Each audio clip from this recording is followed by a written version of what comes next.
Cerca de 300 personas se reunieron este jueves en las instalaciones de Pinturas Isabal para conocer de cerca a Dwight Buysse, nuevo jugador del Valencia Basket, que llega desde la NBA tras pasar 2 años en Europa, para reforzar la línea exterior del equipo taroncha.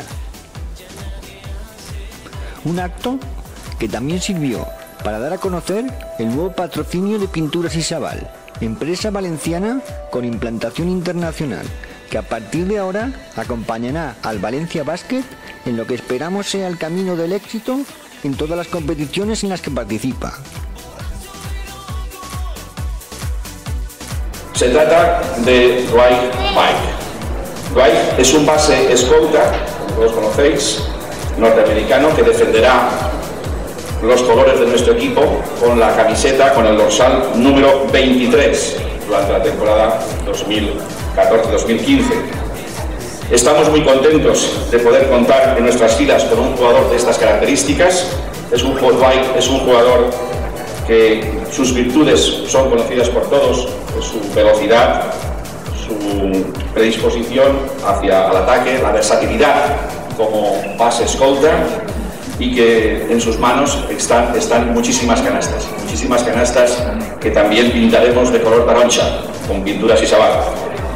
Bien, esperamos que Dwight se acople perfectamente a nuestro equipo y que pueda aportar, como decimos, al colectivo siempre, porque las individualidades por sí mismas poco aportan, sino que al engranaje del que se compone nuestro equipo, bien dirigido por nuestros técnicos, encabezado por Velimir Perasovic.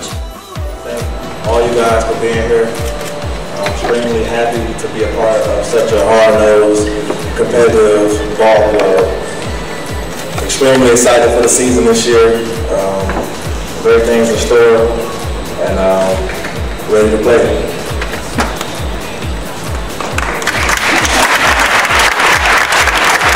It's a great city here, it's a great team.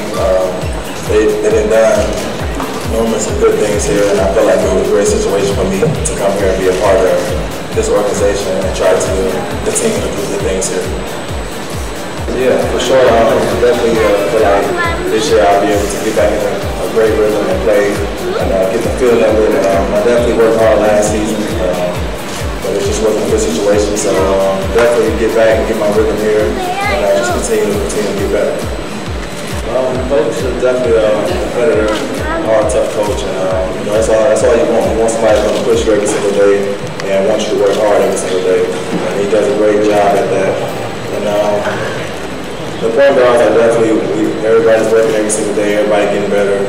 We build relationships with each other, and we're just trying to push each other every single day so that all of us can be at our A game every single game. Point guard, I like to distribute and play make with my teammates, but shooting guard definitely is something that I can play and that I'm very comfortable with, so either or is fine with me. ¿Cómo has visto el equipo? ¿Ya lo conoces? ¿Y crees que este año vais a poder conseguir algún título? I think we have all the pieces to definitely compete and try to win it all this year. Everybody is going hard in practice every single day. It's definitely tough for everybody, tough on our bodies, but we know that it's going to help us in the long run. And I feel like as long as everybody stays with each other, build relations with each other, and we go through practice every single day with each other, competitive, compete with each other, making each other better, then I feel like we definitely can make things happen this year.